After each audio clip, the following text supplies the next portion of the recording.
جودا آج رات مر جائے گی۔ مہامنگا نے قاتل کے ہاتھ زہر بھجوا دیا ہے اور وہ زہر اس وقت حمام میں پہنچ چکا ہے جہاں جودا اکیلی ہے۔ دربار میں جو بے عزتی ہوئی تھی، مہامنگا نے اس کا بدلہ لینے کی قسم کھائی تھی اور آج وہ قسم پوری کرنے کا وقت آ گیا ہے۔ اکبر کو اس سازش کی خبر تک نہیں، وہ محل سے دور ہے۔ اب جودا کے پاس بچنے کا کوئی راستہ نہیں ہے۔ کیا وہ اس زہر سے بچ پائے گی؟ کیا اکبر وقت پر پہنچ جائے گا یا مہامنگا جیت جائے گی؟ آگے کیا ہوا وہ دیکھتے ہیں۔ دربار خاص میں ملنے والی اس عبرتناک شکست نے مہامنگا کے سینے میں حسد اور بدلے کی ایسی آگ بھڑکا دی تھی جو اب کسی بھی قیمت پر ٹھنڈی ہونے والی نہیں تھی، کیوں نہ کہ وہ دیکھ چکی تھی کہ جلال الدین محمد اکبر اب جودا بائی کی آنکھوں کے سحر میں اس حد تک گرفتار ہو چکے تھے کہ وہ پوری سلطنت کے سامنے اس کی ڈھال بن کر کھڑے ہو جاتے ہیں۔ اسی لیے اب مہامنگا نے سوچ لیا تھا کہ جودا بائی کو بدنام کرنے کے سارے طریقے فیل ہو چکے ہیں اور اب سیدھا اس کا کام ہی تمام کرنا واحد راستہ بچا ہے۔ اس نے مغل حرم کے سب سے تاریک کونے میں چھپے ایک ایسے جلاد نما حکیم کو اپنے پاس بلایا جو سانپوں اور بچھوؤں کے زہر سے ایسی نایاب جڑی بوٹیاں تیار کرنے میں ماہر تھا جس کا کوئی توڑ نہیں ہوتا تھا۔ اس کے توڑ جو ہوتا وہ کسی کے پاس بھی موجود نہیں تھا، اور مہامنگا نے اسے سونے کی اشرفیوں کی بھری ہوئی تھیلی دیتے ہوئے حکم دیا کہ کوئی ایسا زہر تیار کرو جو انسان کو ایک دم نہ مارے بلکہ آہستہ آہستہ اس کے جسم کو اندر سے کھوکھلا کر دے تاکہ کسی کو شک بھی نہ ہو اور جس انسان کو زہر دیا گیا ہے وہ آرام آرام سے مر جائے اور سب یہی سمجھیں کہ راجپوت شہزادی مغل محل کی آب و ہوا راس نہ آنے کی وجہ سے بیمار ہو کر مر گئی۔ اس مٹی کے برتن میں تیار ہونے والے زہر کو لے کر مہامنگا نے مغل حرم کے اس شاہی حمام اور دالان کا رخ کیا جہاں جودا بائی روزانہ شام کے وقت اپنے پاؤں دھونے اور آرام کرنے کے لیے بیٹھتی تھی، اور وہاں باندیوں کی نظر بچا کر اس زہر کے چند قطرے اس خوشبودار عرق اور جڑی بوٹیوں کے تیل میں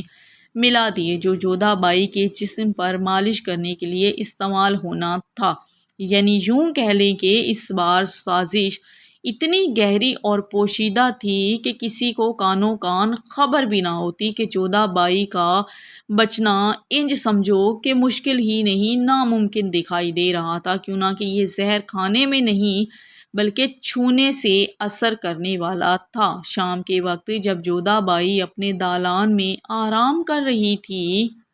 اور باندیوں نے وہ خوشبودار تیل ان کے ہاتھوں اور پیروں پر لگانا شروع کیا تو جودا بائی کو اچانک اپنے پورے جسم میں ایک عجیب سی جلن اور بے چینی کا احساس ہونے لگا تھا، لیکن انہوں نے سمجھا کہ شاید یہ تھکن کی وجہ سے ہے، مگر دیکھتے ہی دیکھتے چند گھنٹوں کے اندر جودا بائی کا گلاب جیسا چہرہ بالکل نیلا پڑنے لگا تھا اور اس کی سانسیں اکھڑنے لگی تھی، جس سے پورے مغل حرم میں ایک دم ہکا بکا ہکار مچ گئی اور شاہی طبیبوں کو ایمرجنسی میں طلب کیا گیا تھا۔ جب شہنشاہ اکبر کو جودا بائی کی اس اچانک اور ہولناک بیماری کی خبر ملی تو وہ اپنے تمام شاہی امور کو ادھورا چھوڑ کر ننگے پاؤں جودا کے دالان کی طرف بھاگے، اور جب انہوں نے جودا بائی کو بستر پر زندگی اور موت کی کشمکش میں تڑپتے ہوئے دیکھا تو اکبر کا دل جیسے کسی نے مٹھی میں دبوچ لیا ہو۔ اسے لگا کہ جیسے میرا دل ابھی بند ہو جائے گا، کیوں نہ کہ وہ پہلی بار اپنی زندگی میں کسی عورت کے لیے اس حد تک تڑپ رہے تھے۔ اس بات کا انہیں خود بھی یقین نہیں آ رہا تھا اور ان کا فولادی عزم بھی جواب دے رہا تھا۔ شاہی حکیموں نے جودا کی نبض دیکھی اور دھیمی آواز میں اکبر سے کہا کہ جہاں پناہ ملکہ عالیہ کو کسی بہت ہی نایاب اور خطرناک جڑی بوٹی کا زہر دیا گیا ہے جو ان کے پورے خون میں پھیل چکا ہے اور ہمارے پاس اس زہر کا کوئی توڑ نہیں ہے۔ یہ سنتے ہی اکبر کا غصہ تو جیسے آسمان کو چھونے لگا اور انہوں نے حکیم کی گردن پکڑ کر گرجدار آواز میں کہا کہ اگر ملکہ جودھا بائی کو کچھ ہوا تو میں پورے شاہی طبیبوں کے خاندان کو زندہ در و دیوار میں چنوا دوں گا۔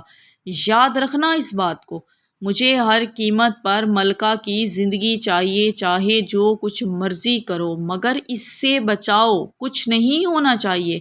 اکبر جودھا کے سرانے بیٹھ گئے اور انہوں نے جودھا کا ٹھنڈا پڑتا ہوا ہاتھ اپنے دونوں ہاتھوں میں مضبوطی سے تھام لیا اور اس کی آنکھوں سے پہلی بار آنسوؤں کی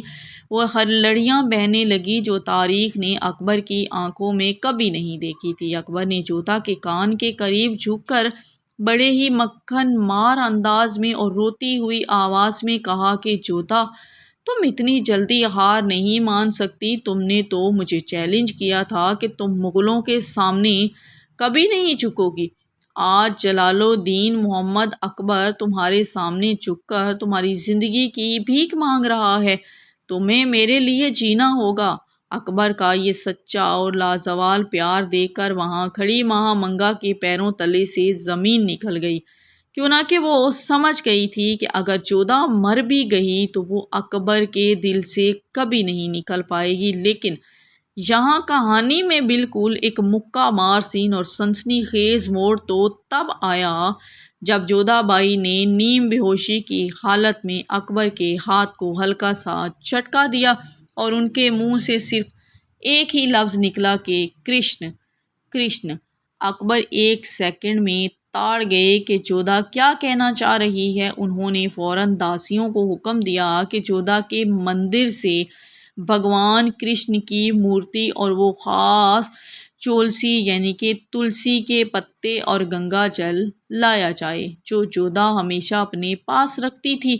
اکبر نے خود اپنے ہاتھوں سے وہ تلسی کا پتا گنگا جل میں ڈبو کر جودھا کے سوکھے ہوئے ہونٹوں پر لگایا اور بڑے